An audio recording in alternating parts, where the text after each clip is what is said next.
ओम हरिः ओम श्री गुरुभ्यो नमः। हरिः ओम।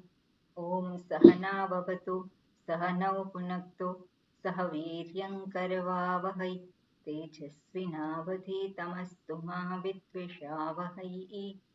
ओम शांति शांति शांतिः।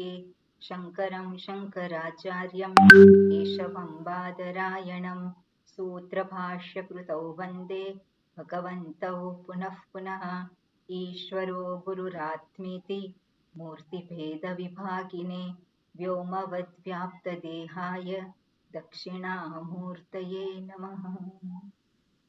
दयाकरं दयाकारं दान्तं धर्मप्रवर्तकं प्रणमामि दयानन्दं मदाचार्यवरं परम्। ओके, मंगलाचरण અને છેલ્લો મંત્ર આપણે આગળ લઈએ. જી હા, ચંદ્રિકાબેન. ॐ नमो भगवते वैवस्वताय मृत्यवे ब्रह्मविद्याचार्याय नचिकेतसे च न तत्र सूर्यो भाति न चन्द्रतारकम् नेमा विद्युतो भान्ति कुतोऽयमग्निः तमेव भान्तमनुभाति तस्य अनुभाति सर्वम् एव भान्तमनुभाति सर्वम् तस्य भासा सर्वमिदं विभाति. ઓકે, આપણે આમાં જોઈ રહ્યા હતા કે આત્મા ભાતિ, આત્મા વિભાતિ અને અનુભાતિ. આત્મા એવ અનુભાતિ.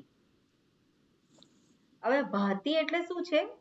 જે પોતે સ્વયં પ્રકાશ સ્વરૂપ છે, જેનું સ્વરૂપ શું છે? સ્વયં પ્રકાશ. પ્રકાશ એટલે જે પોતે પોતાની રીતે જ પ્રગટ થાય છે. એને હોવા માટે, એની હાજરી માટે બીજા કોઈની આવશ્યકતા નથી.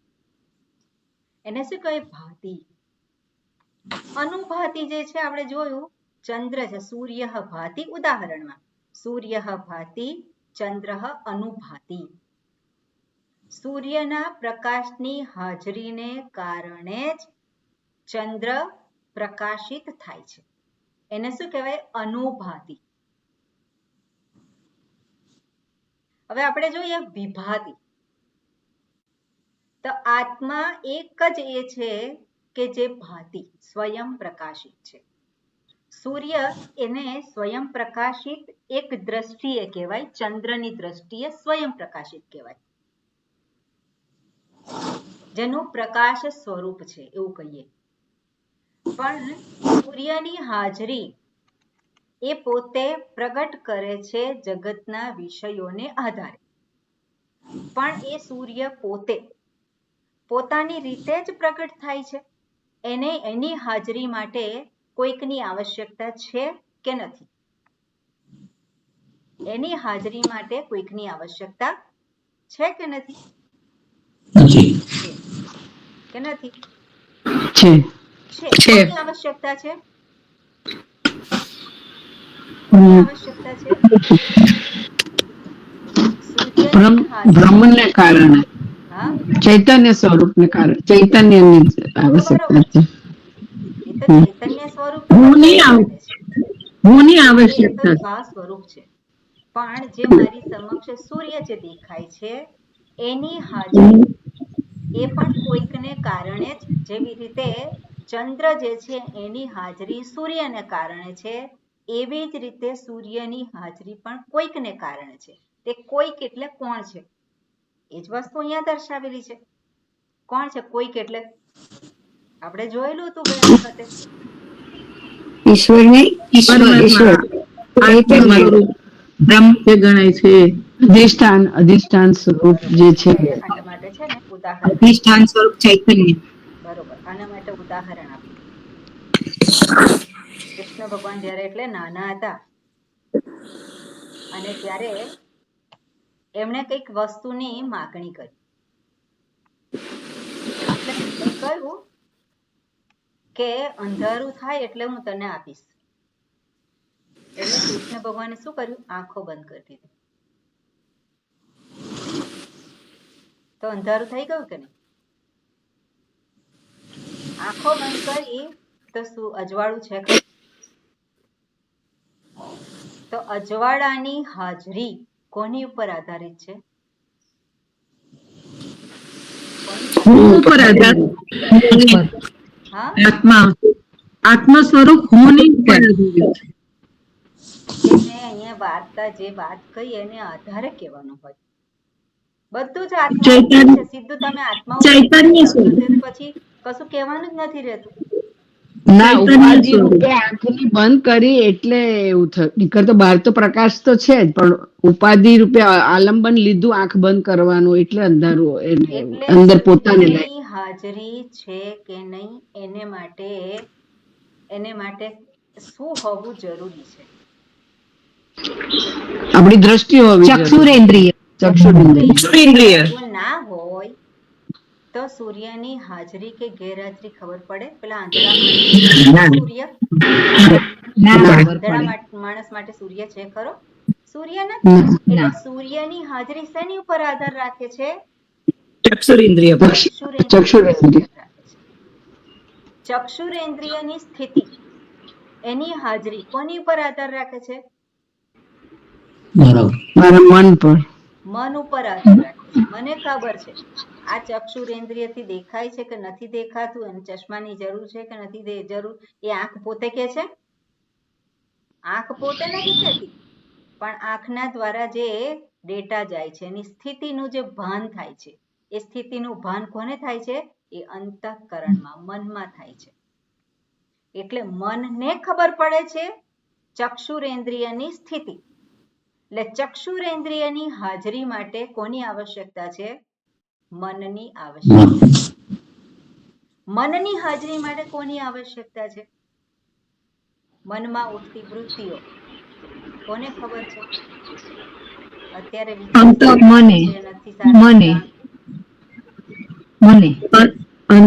ખબર છે. અંતઃકરણમાં એટલે ચૈતન્ય ઉપાધિ વાળું બુદ્ધિ મન જે છે મનથી બુદ્ધિ સુધી લઈ જઈ શકે. અંતઃકરણ અંતર્ગત લઈએ તો એ પણ મનની વૃત્તિઓને પણ પ્રગટ કરનાર, એની હાજરી ગેરહાજરી બધું જે છે પ્રગટ કરનારી કોણ છે? ત્યાં હું કેવું.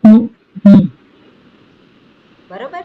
એટલે હુંની હાજરીમાં મન પ્રકાશિત થાય છે. મન પ્રકાશિત થયું અને એટલે ઇન્દ્રિયો પણ એના દ્વારા પ્રકાશિત થઈ. ઇન્દ્રિયો પ્રકાશિત થઈ તો એના પ્રકાશને કારણે એનું જે જોવાનું સામર્થ્ય છે, સાંભળવાનું સામર્થ્ય છે, એને આધારે જગતના વિષયો પ્રકાશિત થયા. બરાબર ને? અને જગતના વિષયો અંતર્ગત સૂર્ય પણ એક વિષય છે કે નહીં? જગતના વિષયો અંતર્ગત સૂર્ય પણ એક વિષય છે. અને એ વિષય એવો છે કે બીજા બધા વિષયોને પણ પ્રકાશિત કરે છે. જે અનાત્મ ક્ષેત્ર કહીએ એને, એ બધાને પણ પ્રકાશિત કરે છે. પણ એ સૂર્યની હાજરી એને માટે કોઈકની આવશ્યકતા છે, અને એ કોણ છે? ચક્ષુરેન્દ્રિય.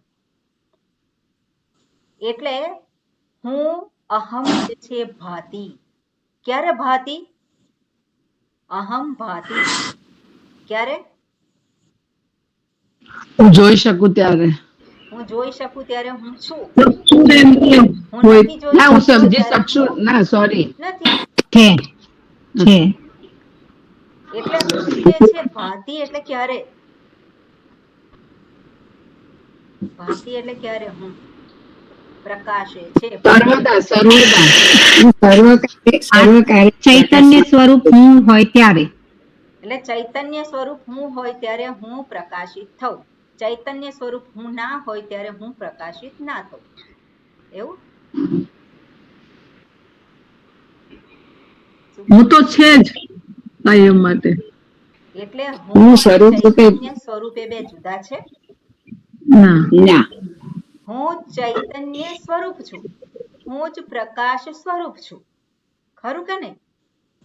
આત્મા જેને કહીએ છીએ, આત્મા એટલે કે હું. એટલે હું ભાતી. ક્યારે ભાતી?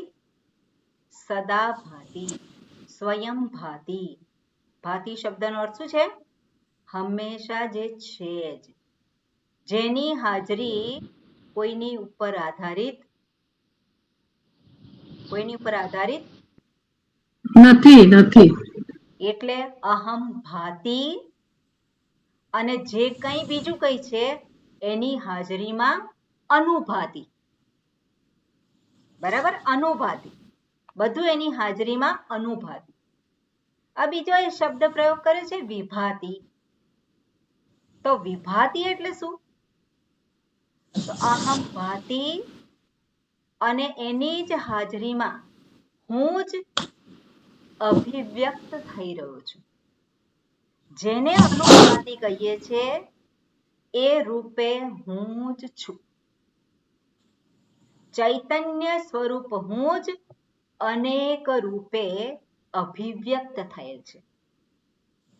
બરાબર, હવે અનેક રૂપે અભિવ્યક્ત થયેલ છે જ્યારે કહીએ ચૈતન્ય સ્વરૂપ, પ્રકાશ સ્વરૂપ, તે એની અભિવ્યક્તિ ક્યાં હોય ત્યારે આપણે વિચાર કરવો પડે.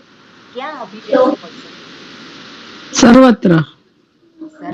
અભિવ્યક્તિ ક્યાં હોઈ શકે? હાજરી સર્વત્ર હોય, અભિવ્યક્તિ ક્યાં હોય? જીવ હોય ત્યાં જ્યાં પણ અંતઃકરણ હોય ત્યાં પણ સૂક્ષ્મ શરીર છે ત્યાં એની અભિવ્યક્તિ છે. કોની અભિવ્યક્તિ છે? કોની અભિવ્યક્તિ છે? હુંની હાજરીમાં બધું જ પ્રકાશિત થાય છે. હુંની હાજરીમાં બધું જ પ્રકાશિત થાય છે. એટલે બધે જ ચૈતન્ય તો છે જ. એટલે હું ક્યાં છું? સર્વત્ર છું. પણ હું અભિવ્યક્ત ક્યાં થઉં છું? અભિવ્યક્ત જ્યાં પણ અંતઃકરણ છે, એ જે ઉપાધિ જે છે એવી, અને ત્યાં અભિવ્યક્ત થઉં છું. તો અભિવ્યક્તિ કોણ છે? અભિવ્યક્તિ કોણ છે? હું જ છું. એટલે હુંની જ અભિવ્યક્તિ છે. એને શું કહેવાય? અહમ એવ વિભાતિ. અહમ ભાતિ, અહમ એવ વિભાતિ સર્વે પ્રાણીનામ. સર્વે પ્રાણીષુ, બધા જ પ્રાણીઓમાં, જીવ માત્રમાં હું જ પ્રગટ થઉં છું, હું જ અભિવ્યક્ત થઉં છું.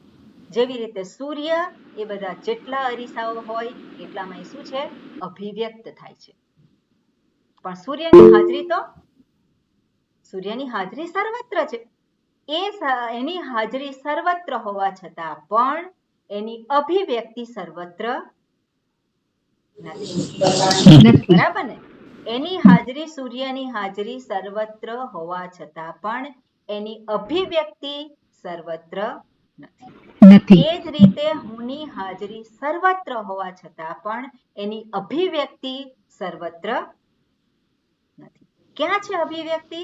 તો જ્યાં પણ અંતઃકરણ આપણને દેખાય છે ત્યાં ચૈતન્ય સ્વરૂપ હું એટલે ફરી પાછો આપણે આ શરીરમાં નહીં બેસી જવાનું. આ શરીરની અંદર છે કે આમ એવું નહીં. ચૈતન્ય સ્વરૂપ, જ્ઞાન સ્વરૂપ હું, જે હંમેશા સચ્ચિત આનંદ, જેને શાસ્ત્ર કહે છે. કેવું છે? હંમેશા જે છે જ, જેની હાજરી કેવી છે? કોઈની ઉપર આધારિત નથી. મન હોય ત્યારે હું છું એવું કહેવાય? મન છે ત્યારે હું છું એવું કહેવાય? એવું ના કહેવાય. કારણ કે સુષુપ્તિ અવસ્થામાં મન નથી અને છતાં હું તો છું જ. બરાબર ને? એટલે હુંની હાજરી કોઈની ઉપર આધારિત નથી.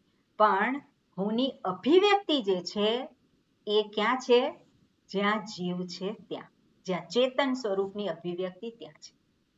એટલે સર્વ અભિવ્યક્તિ જે છે કોની છે? અધિષ્ઠાન રૂપ ચેતન સ્વરૂપ હું. એટલે હું જ વિભાતી. અનેક રૂપે કોણ છે? હું જ પ્રતીત થઉં છું, હું જ પ્રગટ થઉં છું. કેટલા રૂપ?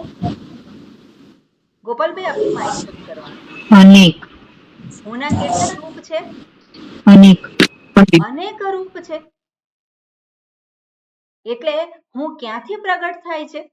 તો જ્યાં જ્યાં અંતઃકરણ છે ત્યાંથી પેલો હું એ પ્રગટ થાય છે. જે બોલતા ના હોય પેલા જીવ જે હું એવી રીતે બોલતા ના હોય તો પણ પોતાને કેવી રીતે ગણે પોતાને એવી રીતે જ ગણે છે એટલે અહમ ભાતિ આ જગત જે છે અનુભાતિ અને એની અભિવ્યક્તિ જે છે એ વિભાતિ તો વિભાતિ છે અને જેને આપણે કહીએ છીએ ત્યાં પણ શું છે ભાતિ એવ હું જ છું ભાતિ એવ એટલે શું છે હું જ પ્રગટ થઉં છું હું જ છું ત્યાં અને એ વસ્તુ અહીંયા છેલ્લે આ મંત્રમાં દર્શાવી એટલે એ શું કહ્યું છેલ્લું જે વાક્ય હતું એમાં કાર્યગતેન વિવિધેન ભાષા તસ્ય બ્રહ્મણઃ ભારૂપત્વમ સ્વતઃ અવગમ્યતે એની મેળે જ એ પ્રગટ થાય છે એની મેળે જ એ પ્રાપ્ત થાય છે એટલે કે જાણી શકાય છે કે કાર્યગતેન વિવિધેન કાર્યગતેન એટલે શું છે જે કાર્ય કોને કહીએ આપણે તો આ જગત એ કાર્ય છે જે પ્રાણીઓ છે બધા કાર્ય છે શરીરો આપણે કહીએ છીએ તે બધું શું છે કાર્ય છે તો કાર્યગતેન વિવિધેન ભાષા જે અંતઃકરણ છે જે પ્રાણીઓ છે જે જીવાત્માઓ છે એની અંદર શું છે વિવિધેન ભાષા અનેક રૂપે એ ભાષિત થાય છે અનેક રીતે એ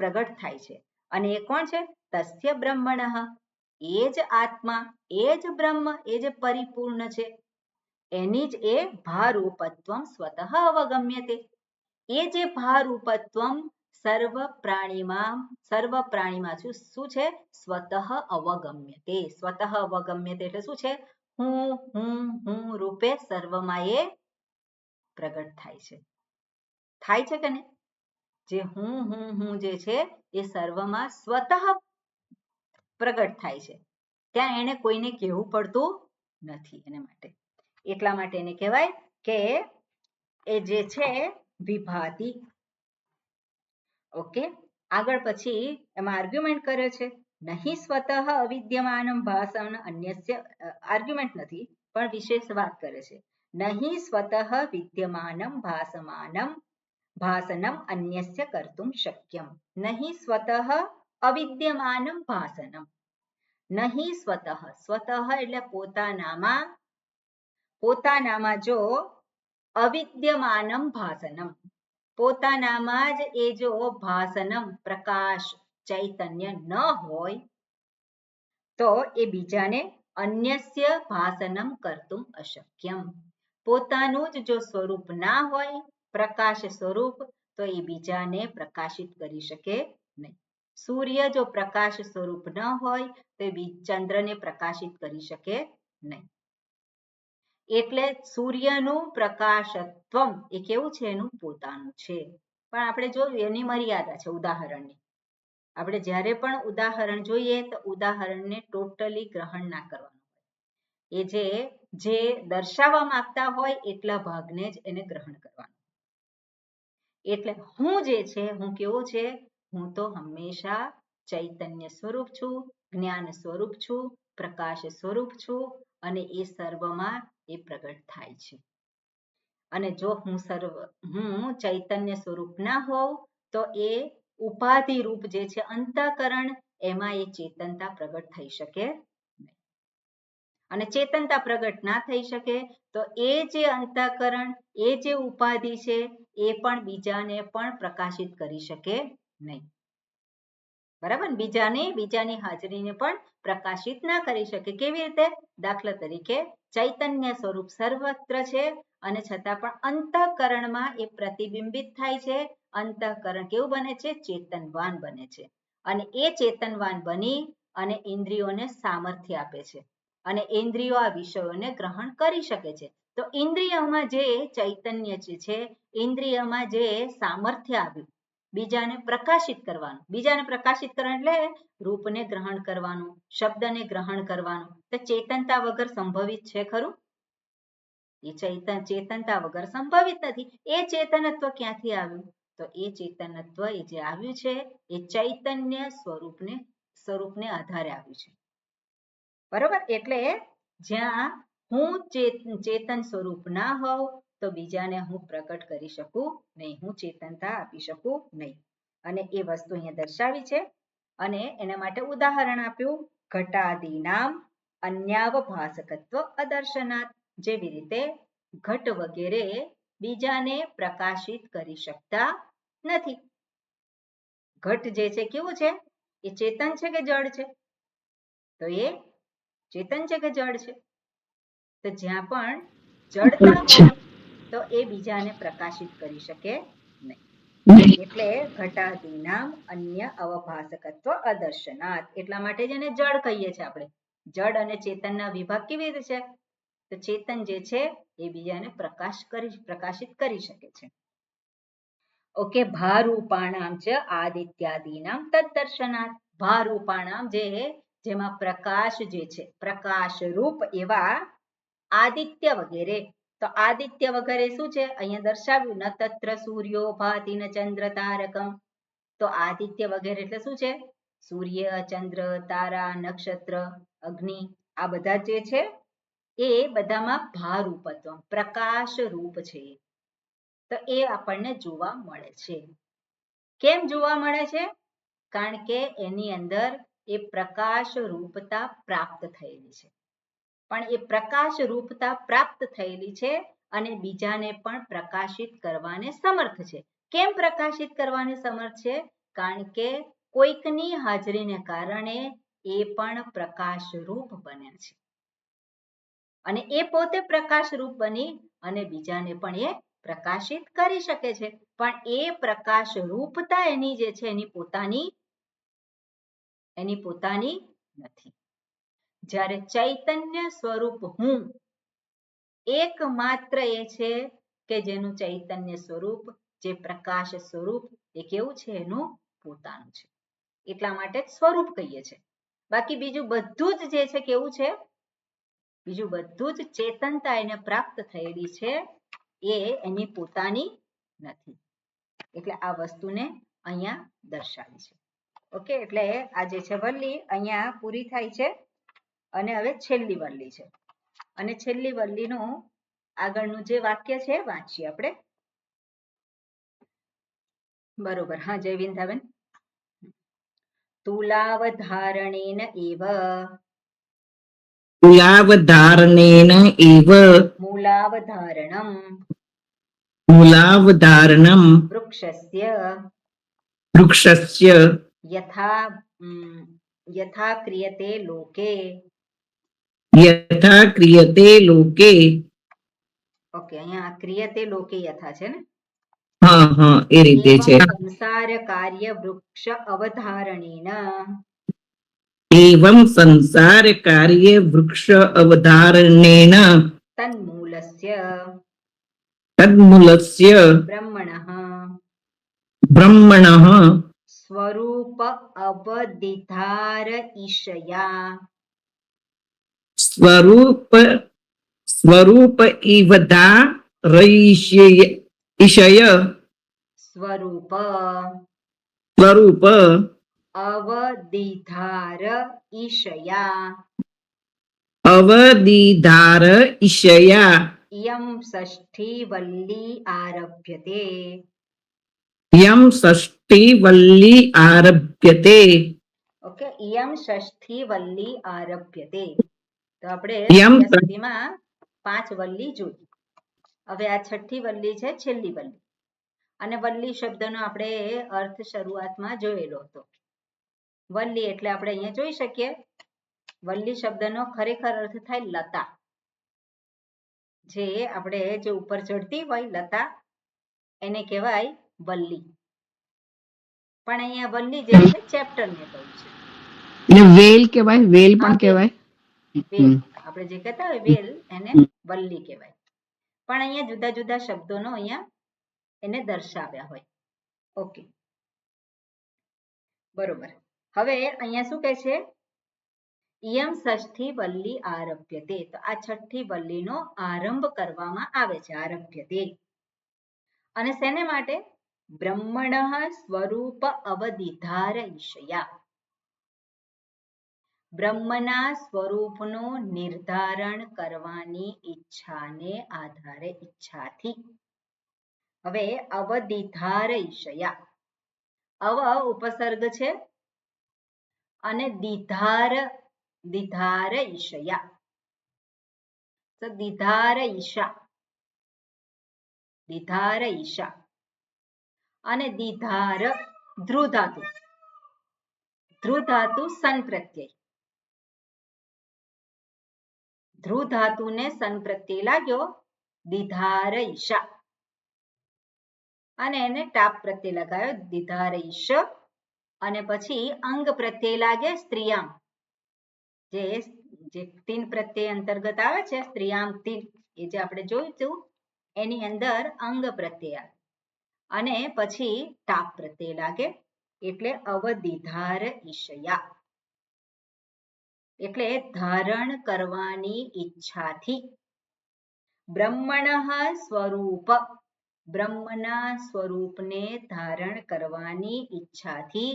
ઓકે, ધારણ કરવાની દીધાર ઈશયા જે છે, દીધાર ઈશા એની અંદર એ જે છે નીચ પ્રત્યય લગાવેલો છે એટલે ધારણ કરાવવાની ઈચ્છાથી. શ્રુતિ જે છે, હવે જે પેલો સાંભળનાર છે શ્રોતા છે એને બ્રહ્મના સ્વરૂપનું ધારણ થાય એની એ ઈચ્છાથી આ છઠ્ઠી વલ્લીનો આરંભ કરવામાં આવે છે. અને એને માટે શું કહ્યું? તુલાવધારણેન મૂલાવધારણમ વૃક્ષસ્ય યથા ક્રિયતે લોકે, યથા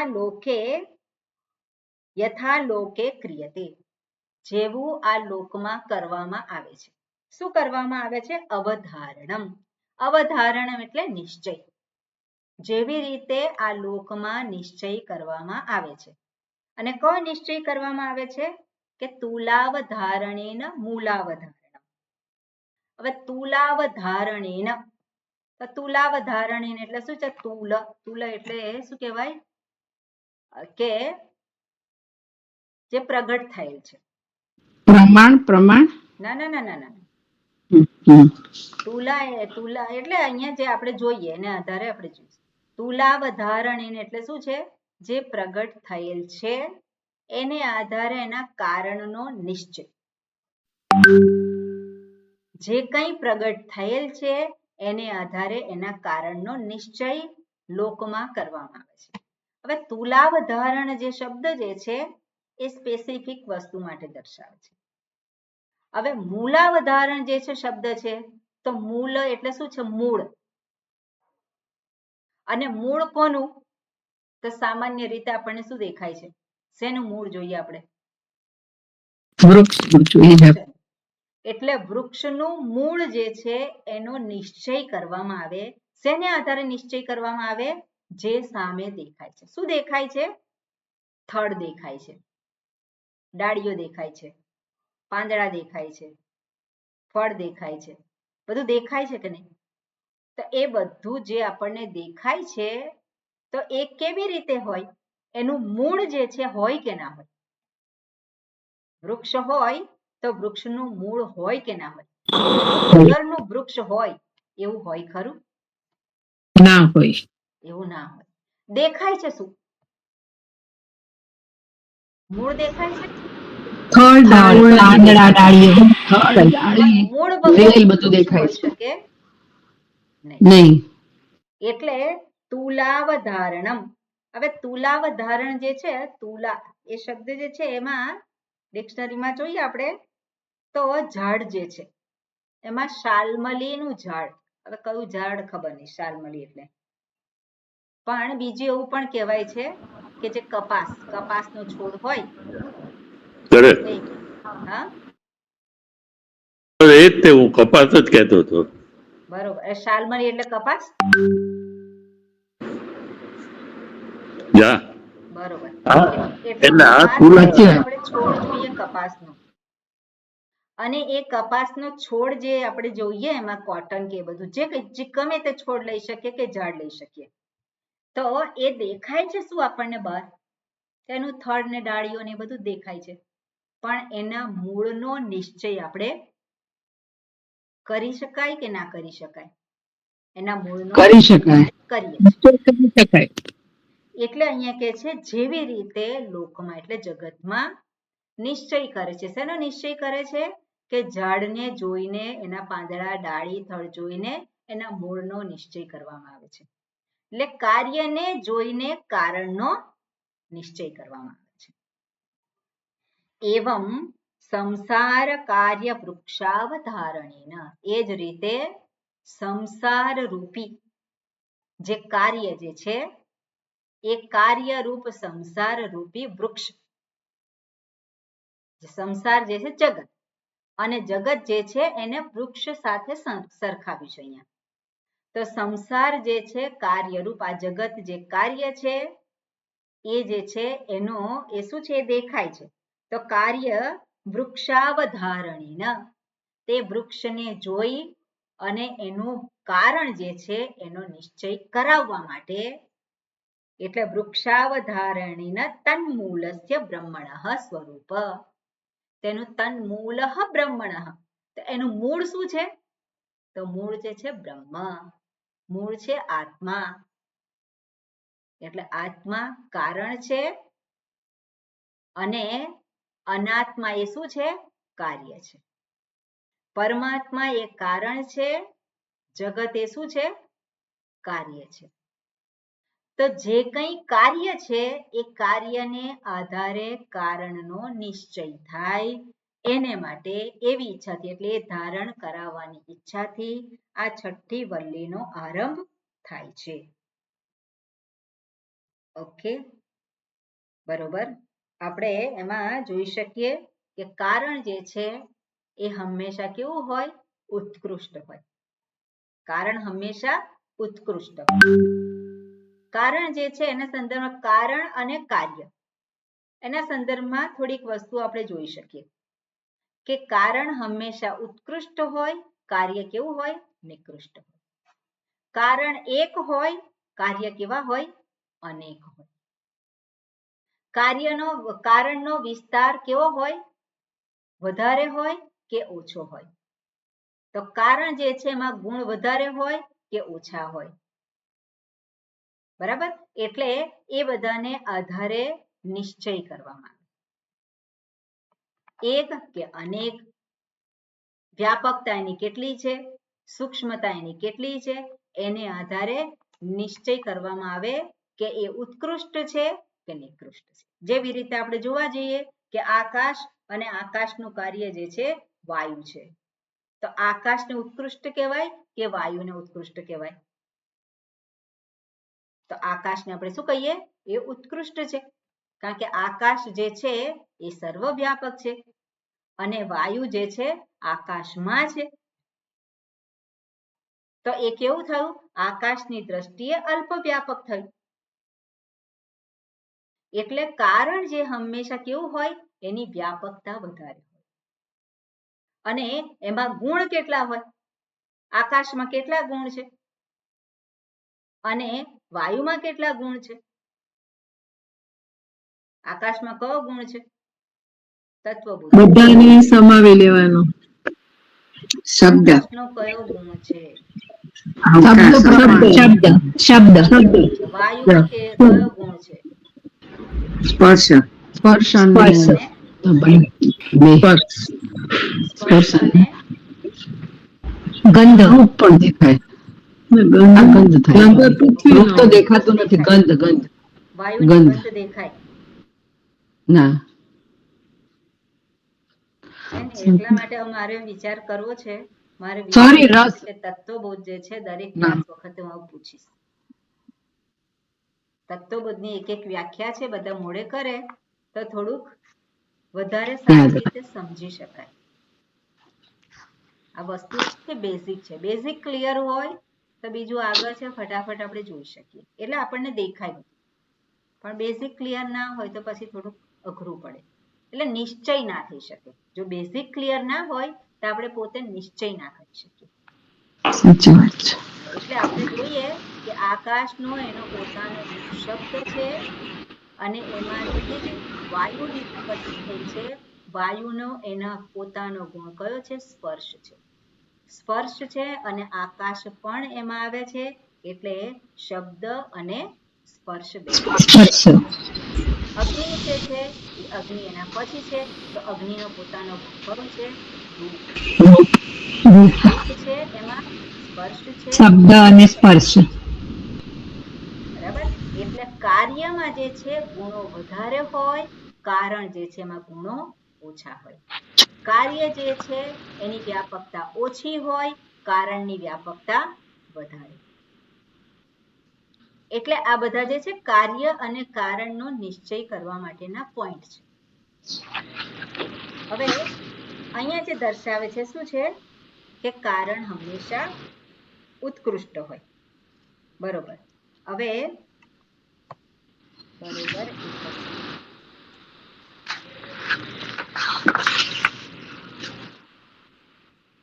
બરોબર. બીજું એક વસ્તુ જે છે કે જે કાર્ય હોય એ ઇન્દ્રિય પ્રત્યક્ષ છે, જ્યારે કારણ જે છે કેવું છે, ઇન્દ્રિય પ્રત્યક્ષ નથી. કારણનું હંમેશા અનુમાન કરવામાં આવે, એનું ભાન ન થાય એવું નહીં, પણ હંમેશા શું છે એનું અનુમાન કરવામાં આવતું હોય છે. એટલે જે નજર સમક્ષ દેખાય છે જે વૃક્ષ, એ વૃક્ષને આધારે એના મૂળનું અનુમાન કરવામાં આવે છે, અને એ વસ્તુ અહીંયા દર્શાવવામાં આવે છે. એટલે જે ઉત્કૃષ્ટ શું છે, તો ઉત્કૃષ્ટ એ કારણ છે. ઉત્કૃષ્ટ એ શું છે, કારણ છે. અને કારણ અહીંયા શું દર્શાવ્યું છે, મૂળ છે. અને મૂળ એ કયું છે, બ્રહ્મ. બ્રહ્મ જે છે એ સર્વનું કારણ છે, અને બીજું બધું જ જે છે કેવું છે, કાર્ય છે. આત્મા એ સર્વનું કારણ છે, બીજું બધું શું છે, કાર્ય છે. એટલા માટે એ નિકૃષ્ટ છે. હવે અહીંયા જે સંસાર વૃક્ષની કલ્પના કરવામાં આવી છે, એક રૂપક આપવામાં આવ્યું છે, અને એ સંસાર વૃક્ષ જે છે એ આપણને દેખાય છે વૃક્ષ એના કરતા જુદું છે. કઈ રીતે જુદું છે, તો જે અહીંયા દર્શાવ્યું કે કારણ જે છે ઉત્કૃષ્ટ હોય અને કાર્ય કેવું હોય, નિકૃષ્ટ હોય. એટલે અહીંયા જે વૃક્ષનું અહીંયા જે દર્શાવ્યું છે એમાં જે કારણ જે છે મૂળ, એ સંસાર વૃક્ષમાં જે મૂળ જે છે એને ઉપર દર્શાવે છે, અને કાર્યરૂપ જે છે બીજું બધું જે છે એ કેવું દર્શાવ્યું છે, એને નીચે દર્શાવ્યું છે. એટલે કાર્ય કારણને આધારે જોવાનું, ઉત્કૃષ્ટ નિકૃષ્ટને આધારે આને જોવાનું. ઓકે, મંત્ર જોઈએ આપણે. હા, વાંચીશું આપણે. હા, પ્રજ્ઞાબેન. ऊर्ध्वमूलो वाक्शाखः ऊर्ध्वमूलो वाक्शाखः एषोऽश्वत्थः सनातनः एषोऽस्वस्थः सनातनः एषोऽश्वत्थः सनातनः एषोऽश्वत्थः सनातनः तदेव शुक्रं तद्ब्रह्म तदेव शुक्रं तद्ब्रह्म तदेवामृतमुच्यते तदेवामृतमुच्यते तस्मिन् लोकाश्रिताः सर्वे तस्मिन् लोकाश्रिताः सर्वे तदुनात्येति कश्चन तदुनात्येति कश्चन एतद्वै तत्. एतद्वैतत्. એટલે સંસાર વૃક્ષનું અહીંયા નિરૂપણ કરેલું છે, અને સરસ નિરૂપણ કરેલું છે. એટલે આપણને આપણી પોતાની સ્થિતિની ખબર પડે એવી રીતે નિરૂપણ કરેલું છે. ઊર્ધ્વ મૂલઃ અવાક્ષાખઃ. મૂળ કેવા છે, ઊર્ધ્વ. ઊર્ધ્વ એટલે ઉપર છે, અને અવાક્ષાખઃ ડાળીઓ એની કેવી છે, નીચે છે. મૂળ ઉપર છે અને ડાળીઓ નીચે છે. અને આવું જે સંસાર રૂપી વૃક્ષ જે છે, જગત રૂપી વૃક્ષ છે, એ આ જે વૃક્ષ જે છે અશ્વત્થઃ સનાતનઃ. કેવું છે, અશ્વત્થઃ. શ્વ એટલે શું, શ્વ એટલે કાલે, અને શ્વત્થઃ.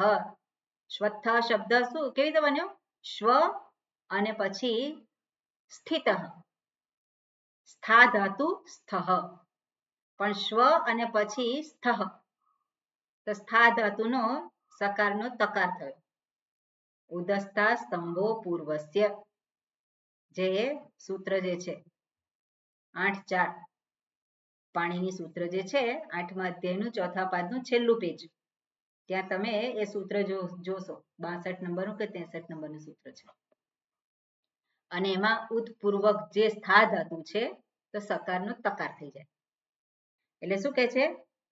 અશ્વત્થઃ. અહીંયા અશ્વત્થઃ જે દર્શાવ્યું છે તો શ્વઃ અને પછી શ્વઃ અને સ્થા ધાતુ તો શ્વત્થઃ. ઓકે, અહીંયા ઉદપૂર્વક નથી પણ શ્વ છે એટલે એ નિયમ નહીં લાગુ પડે પણ ખરી જ આવશે. તો શ્વત્થઃ જે છે તો એમાં શું છે? શ્વઃ તિષ્ઠતિ ઇતિ શ્વત્થઃ. શ્વઃ એટલે કાલ, કાલે જે રહે એને શું કહેવાય? કાલે જે રહેવાનું હોય એને કહેવાય શ્વત્થઃ. અશ્વત્થઃ એટલે કાલે રહેવાનું છે કે નહીં એ ખબર નથી. કાલે રહેશે કે નહીં એના સંદર્ભમાં કહી શકાય નહીં. કાલે રહે પણ ખરું અને ન પણ રહે. તો એવું એ શું છે? આ વૃક્ષ છે.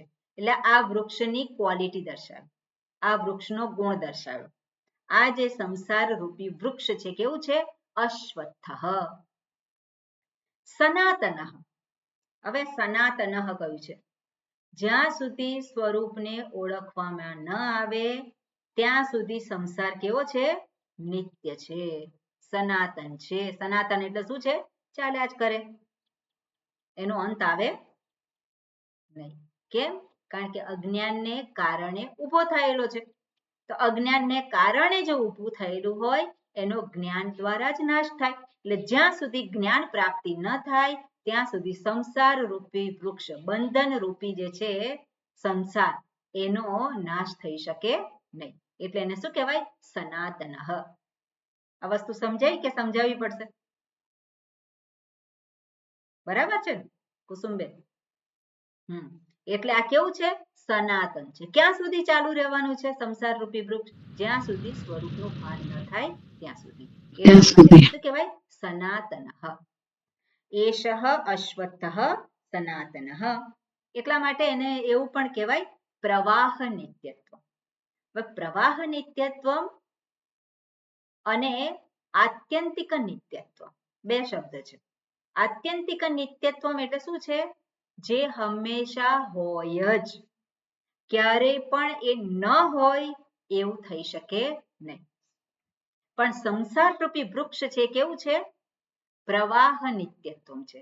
એ આત્યંતિક એની હાજરી છે એવું કહી શકીએ નહીં. એ આત્યંતિક નિત્ય નથી. એટલે અહીંયા કેવું છે? એ નિત્યતા છે એની, પણ કેવી છે? પ્રવાહ નિત્યત્વ. હવે પ્રવાહ એટલે શું છે? પ્રવાહ એટલે આપણે જોઈએ જે બની રહે, અને એને માટે ઉદાહરણ આપવામાં આવે ગંગા સ્ત્રોત પ્રવાહ. પ્રવાહ નિત્યત્વ એટલે શું છે? હવે ગંગાજીની ઉત્પત્તિ ક્યારે થઈ હતી? આપણી હાજરીમાં થઈ? આપણી હાજરીમાં નથી થઈ. આપણે પિતાજીના હાજરીમાં થઈ? ના. ક્યારે થઈ? કઈ પેઢીની? તો આપણે કહી ના શકીએ. પણ એ કેવું છે? એ પ્રવાહ જે છે કન્ટિન્યુઅસ એ ચાલ્યા જ કરે. ક્યાં સુધી? હંમેશા ચાલ્યા જ કરશે. એની એ છે જ હંમેશા આત્યંતિક છે એવું ના કહી શકાય. જ્યારે આ સૃષ્ટિનો અંત આવે ત્યારે તો એનો નાશ થાય. પણ આ સૃષ્ટિનો અંત આવ્યો, નાશ થઈ ગયો, પછી એની ઉત્પત્તિ થાય કે નહીં? પછી ફરી પાછી એની ઉત્પત્તિ થાય. જ્યારે આ સૃષ્ટિનો આરંભ થાય, સૃષ્ટિનું સર્જન થાય, ફરી પાછું એની ઉત્પત્તિ થાય. તે શું કહેવાય? એને પ્રવાહ નિત્યત્વ કહેવાય. એ હંમેશા શું છે? એ બને. પણ ક્યાં સુધી બની રહે? હવે આ ઉદાહરણ જે છે ગંગા નદીનું, તે તો ક્યાં સુધી બની રહે? એ તો હંમેશા બની રહે. પણ એ જ રીતે આપણે જોઈએ કે સંસાર રૂપી વૃક્ષ જે છે એ હંમેશા બની રહે? એ હંમેશા ના બની રહે. જ્યારે જ્ઞાન થાય, કારણ કે એની ઉત્પત્તિ શેમાંથી થઈ છે? અજ્ઞાનમાંથી થઈ છે. એટલે અજ્ઞાનનો જ્યારે નાશ થાય ત્યારે એની નિત્યતા રહેતી નથી. એ અંત આવે છે. અને એટલા માટે કહેવાય છે સનાતનઃ. અને એને માટે શું કહે છે? તદેવ શુક્રમ તદ્બ્રહ્મ. તદેવ શુક્રમ. એ જ જે છે શુક્રમ. શુક્રમ એટલે શુદ્ધમ. શુદ્ધમ એટલે ચૈતન્ય સ્વરૂપ, પ્યોર કોન્શિયસનેસ, જે શુદ્ધ ચૈતન્ય સ્વરૂપ છે. તદેવ, અને તદેવ એટલે શું છે? તે જ બ્રહ્મ, જે કારણ જે છે, જે મૂળ રૂપે કયું છે, જે ઉત્કૃષ્ટ જે છે, એ કેવું છે? તદ બ્રહ્મ, એ બ્રહ્મ જે છે એ ચૈતન્ય સ્વરૂપ છે. તદ એવ અમૃતમ ઉચ્યતે, અને એને જ અમૃત કયું છે. અમૃત શબ્દના બે અર્થ આપણે જોઈ શકીએ.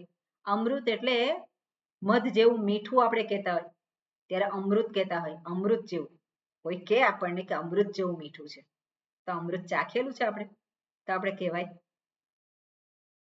હિન્દીમાં જામફળને અમૃત કહેવાય, તો એ પણ અમૃત કહેવાય છે, મને લાગે છે, અમૃત નહીં. તો અમૃત જેવું મીઠું, તો અમૃત જેવું મીઠું તે ચાખેલું હોય તો કહેવાય, પણ અમૃત જેવું મીઠું આપણે કહી ના શકીએ, પણ એવો પ્રયોગ થતો હોય એવું કહેતા. પણ જે અમૃત છે એને આપણે અમૃત કહેવાય, જે મીઠું, જે આનંદ સ્વરૂપ, સુખ સ્વરૂપ, જે સર્વને માટે ઈચ્છનીય છે, સર્વને ઈચ્છનીય છે, એટલે એને અમૃત કહેવાય, આનંદ સ્વરૂપ. અને બીજો અમૃતનો અર્થ થાય અમરત્વ, જેનો અર્થ છે હંમેશા હોવું, અસ્તિત્વ. તો બધાને જ અસ્તિત્વ ટકાવી રાખવાની, બધાને જ હું પેલો બની રહે એવી જ ઈચ્છા છે. હુંનું મૃત્યુ કોઈને જોઈતું નથી. તો હુંનું મૃત્યુ ક્યારે છે? ક્યારે છે હુંનું મૃત્યુ? છે ક્યારેય નહીં, ક્યારેય નહીં, ક્યારે છે જ નહીં. તો આપણે કોઈકનું મૃત્યુ થાય તો રડવાનું હોય? નહીં, રડવાનું હોય? ના રડાય. ના રડવાનું હોય. હુંનું મૃત્યુ જ નથી. મૃત્યુ તો શરીરનું છે, અને શરીરનું મૃત્યુ થાય કે નહીં? શરીરનું મૃત્યુ તો નિશ્ચિત છે. આ સત્યને આપણે સામે રાખીએ તો કોણ રડાવી શકે આપણને? કોણ ખોટું કરાવી શકે આપણે? કોણ આપણી પર જબરદસ્તી કરે? કોઈ ના કરી શકે. આપણે કોને આપણે સામર્થ્ય આપી શકીએ આપણને રડાવવાનું? આપણી ચાવી બીજાને આપી દીધી રડાવવાની. ક્યારે આપી શકીએ? જ્યારે આ સત્યની અવગણના કરીએ ત્યારે. બાકી સત્યને ધારણ કરી રાખ્યું હોય કે હુંનું શું થવાનું, શું બગડે? હુંનું કઈ નહીં, બગડે? હું કઈ બગડી શકે એવું જ નથી. અને જે બગડવા જેવું છે કાળે કરવાનું બગડે છે. આ શરીર છે તો શું છે? મારા હાથમાં છે, એ કાળે કરીને બગડે છે. મન જે છે મારા હાથમાં છે, ગમે ત્યારે ગાંડું થઈ શકે, એનું ફરી શકે ગમે ત્યારે, બરાબર ને? તો એ બધું થઈ શકે. મારા વિચારો જે છે કેવા છે? એ ફરી શકે. પણ હું સદાય બની રહે છે. હું ક્યારે બગડી શકું નહીં. હું ક્યારે ગાંડો ના થવું. એટલે એ હુંને જ્યારે ધારણ કરેલો હોય તો એ જે છે શું છે? એને અમરત્વ કહેવાય, એને અમૃતત્વ કહેવાય. એટલે હું અહમ નિત્ય, અહમ સુખ સ્વરૂપ. અને એ જે છે તદેવ અમૃતમ ઉચ્યતે. અને આગળ શું કહે છે? તસ્મિન લોકાશ્રિતા સર્વે, સર્વે લોકાહ શ્રિતાહ આશ્રિતાહ, બધા જ લોક એને જ આશ્રિત છે. હવે લોક શબ્દ જે છે, લોક શબ્દનો અર્થ આપણે પહેલા જ જોયેલો છે. હવે લોક શબ્દનો અર્થ શું થાય તમે કહો મને, પછી આપણે વિચાર કરીએ. લોક શબ્દ જે કઈ અર્થ આપને ખબર હોય. આપણે પેલા 7 લોક કીધું હતું ને, ભૂ ભુવ સ્વઃ. બરોબર, એ લોક 14 લોક આપણે કહીએ છીએ. બીજો લોક શબ્દનો અર્થ શું થાય? એક આપણે આ શરીરને પણ લોક કહીએ છીએ. અનુભવનું ક્ષેત્ર કહેવાય. બરોબર, સરસ. એટલે શરીરને લોક કહેવાય. કેમ કહેવાય છે? અનુભવનું ક્ષેત્ર. આ એનો મુખ્ય અર્થ છે. અનુભવનું ક્ષેત્ર એને લોક કહેવાય. પછી એ 14 લોક જે આપણે કહીએ છીએ, 14 લોક પણ શું છે? અનુભવનું ક્ષેત્ર છે કે નહીં? એ પણ અનુભવનું ક્ષેત્ર જ છે. પેલો સ્વર્ગમાં ગયો તો સ્વર્ગમાં ગયો શું કર્યું? અનુભવ કરે છે. નરકમાં ગયો શું કરે છે? અનુભવ કરે છે. એટલે લોક શબ્દનો મુખ્ય અર્થ શું થાય? અનુભવનું ક્ષેત્ર. એટલે અનુભવનું ક્ષેત્ર જે છે કોની ઉપર આધારિત છે? તસ્મિન લોકાશ્રિતા સર્વે, જે કારણ જે છે, બ્રહ્મ જે છે, આત્માની ઉપર આધારિત છે, હું ઉપર આધારિત છે. કોઈ પણ અનુભવ હોય એ કોની ઉપર આધારિત છે? હવે હું અનુભવ કરનારો કે હું અનુભવને અભિવ્યક્ત કરનારો? બેમાં સાચું કોણ? અનુભવને અભિવ્યક્ત કરનાર. હું અનુભવને અભિવ્યક્ત કરનારો છું. કઈ રીતે અભિવ્યક્ત થાય છે? જે અનુભવનું ક્ષેત્ર જે છે કયું છે? શરીર, ઇન્દ્રિય, મન, બુદ્ધિ. એ ક્ષેત્ર મન, બુદ્ધિ. અને અનુભવનું ક્ષેત્ર છે ત્યાં અનુભવ થાય છે. તો એ જે અનુભવ થઈ રહ્યો છે એનો અનુભવ ક્યાં થાય છે? જે ક્ષેત્ર છે ત્યાં થાય છે. ક્ષેત્ર જે છે ત્યાં જ અનુભવ થાય છે. ગરમી લાગે તો ગરમી કોને લાગે છે? મને લાગે આપણે કહીએ છીએ, તો કોને? શરીરને લાગે છે. ઠંડી લાગી કોને લાગે? શરીરને લાગે. અને એટલું જ નહીં, દુઃખ થયું, સુખી થયા, ચિંતા થઈ, તે ક્યાં થયું? મનમાં થયું. મનમાં. તો એ અનુભવ છે કે નહીં? એ અનુભવ. પણ એ અનુભવનું ક્ષેત્ર જ્યાં અનુભવ થઈ રહ્યો છે એ બધાનું શું છે? એ બધા જ આશ્રિત છે. કોને આશ્રિત છે? મને. કોને આશ્રિત છે? મને. એટલે મનમાં ઉઠતી ગમે તે વૃત્તિ હોય એ શું છે? આશ્રિત છે મને. હવે હું અનુભવ કરનારો, આપણે એવું કહી શકીએ કે અનુભવને અભિવ્યક્ત કરનારો. અનુભવને અભિવ્યક્ત કરનારો હું છું. અનુભવ કરનારો હું નથી. આ બધા જ જે અનુભવ જે છે, અનુભવના ક્ષેત્ર છે એ આધારિત કોને છે? હુંને આધારિત છે. બરાબર? એટલે આ બધું છે. તસ્મિન લોકાહા શ્રિતાઃ સર્વે. આને સમજવાનું. ઓકે, આગળનું આપણે જોઈ લે. તદ ઉ ન અત્યેતિ કશ્ચન. ન અત્યેતિ કશ્ચન આ શબ્દ પહેલા પણ આવી ગયો છે. અત્યેતિ કશ્ચન, એને કોઈ પાર કરી શકે નહીં. એટલે એનાથી ઉપર કોઈ જઈ શકે નહીં. એટલે એનું જે ક્ષેત્ર છે એમાં જ એ આવી શકે. એટલે હુંને પાર કરી અને કયો અનુભવ? હું જે ચૈતન્ય સ્વરૂપ છે, જે કારણ સ્વરૂપ છે, એ કાર્ય એ કારણને પાર કરી શકે ખરું? કાર્ય એ કારણથી ઉપર જઈ શકે ખરું? ના. એટલે તદ ઉ કોઈ પણ અનુભવ જે છે એ હુંને પાર કરી શકે નહીં.